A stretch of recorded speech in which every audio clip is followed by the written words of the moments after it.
السلام علیکم پیارے ناظرین، بسم اللہ الرحمن الرحیم کی فضیلت اور برکت پر مبنی یہ کہانی ہے، آپ کے دل کو چھو لے گی اور آپ کو اللہ کے نام کی طاقت اور رحمت کی یاد دلائے گی۔ تو آئیں شروع کرتے ہیں اس خوبصورت قصے کے ساتھ۔ بسم اللہ الرحمن الرحیم کی فضیلت۔ اللہ تعالیٰ نے مسلمانوں کو بعض چھوٹی چیزوں میں بڑی برکت عطا کی ہے۔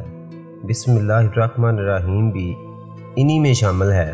اس آیت کے ذریعے اللہ تعالیٰ کی غیبی مدد حاصل ہوتی ہے۔ اس چھوٹی سی آیت میں اس قدر طاقت ہے کہ کوئی عام مسلمان اس کا تصور بھی نہیں کر سکتا۔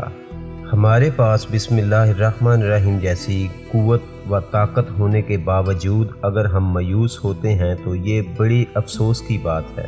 بسم اللہ الرحمن الرحیم کی بڑی فضیلت ہے۔ رسول اللہ صلی اللہ علیہ وآلہ وسلم نے فرمایا کہ مجھ پر ایک ایسی آیت اتری ہے کہ کسی بھی نبی پر سوائے حضرت سلیمان علیہ السلام کے ایسی آیت نہیں اتری۔ وہ آیت بسم اللہ الرحمن الرحیم ہے۔ حضرت جابر رضی اللہ تعالی عنہ فرماتے ہیں کہ جب یہ آیت اتری تو چند واقعات رونما ہوئے۔ نمبر 1، بادل مشرق کی طرف چھٹ گئے۔ نمبر 2، ہوائیں ساکن ہو گئیں۔ نمبر 3، سمندر ٹھہر گیا۔ نمبر 4، جانوروں نے کان لگائے۔ نمبر 5، شیطان پر آسمان سے شعلے گرے۔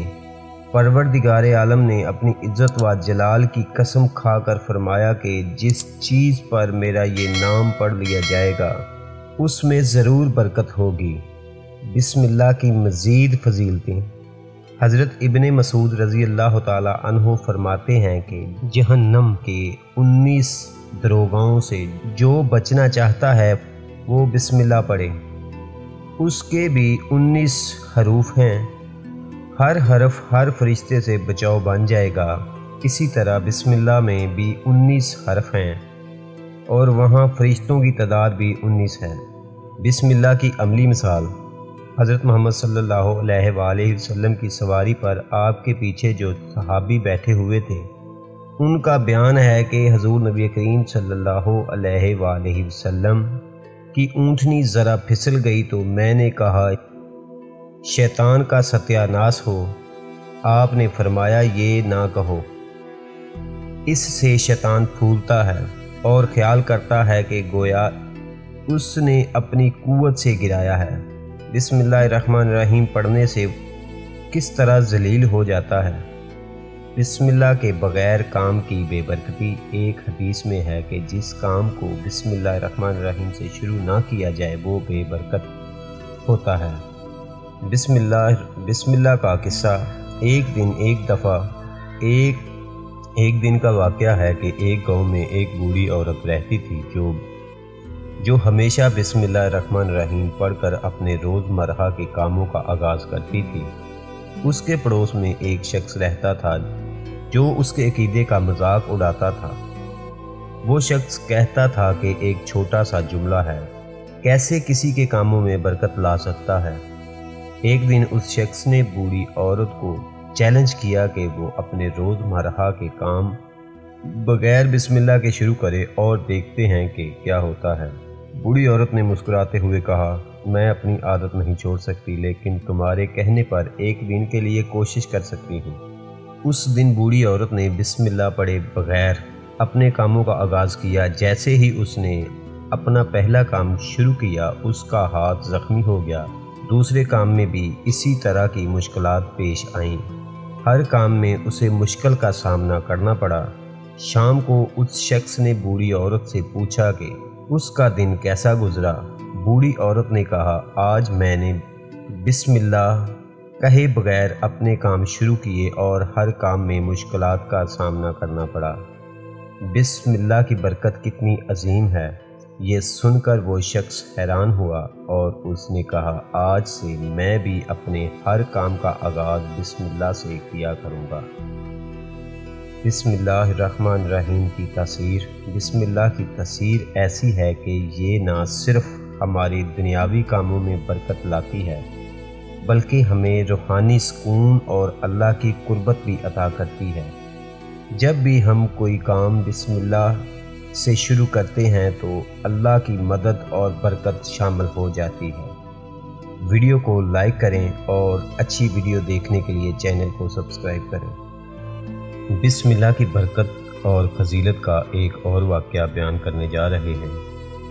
ایک دفعہ یہودی بادشاہ کی بیٹی گزر رہی تھی تو ایک محفل میں بسم اللہ کی برکت اور فضیلت بیان کی جا رہی تھی۔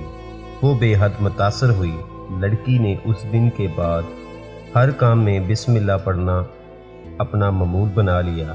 یہودی بادشاہ کو یہ کلمات سن کر بڑا ناگوارا محسوس ہوا اور ڈر گیا کہ کہیں اس کی بیٹی مسلمان ہی نہ ہو جائے۔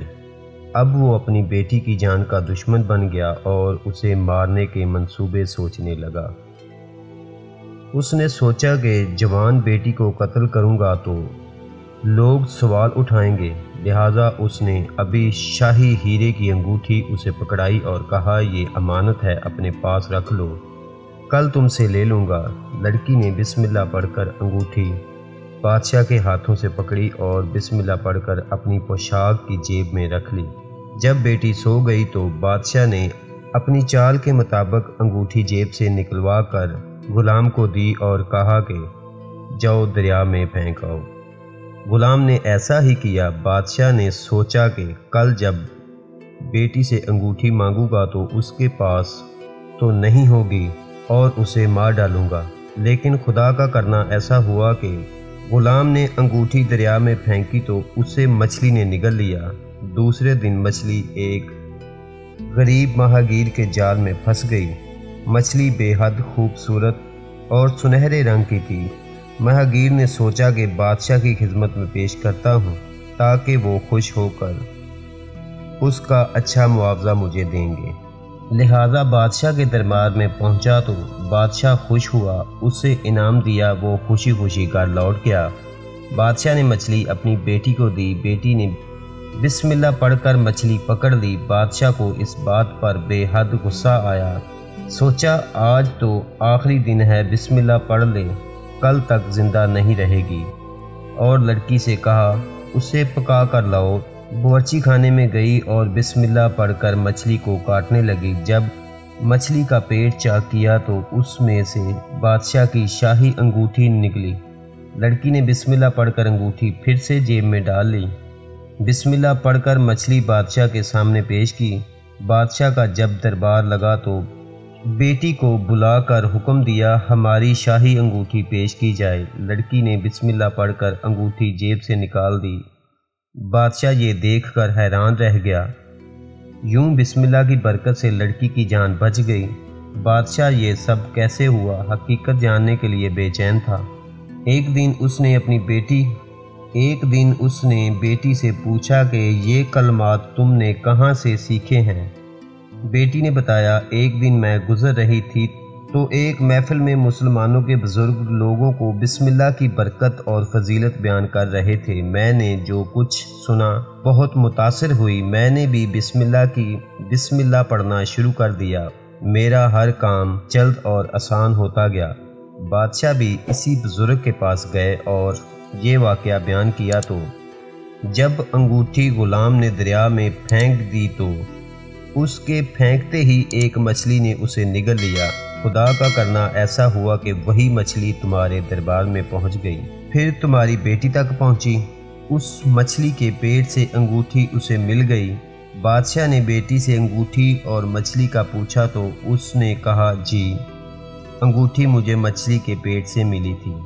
بادشاہ اس قدر متاثر ہوا کہ بسم اللہ کے کلمات سے میری بیٹی کی جان بچ گئی۔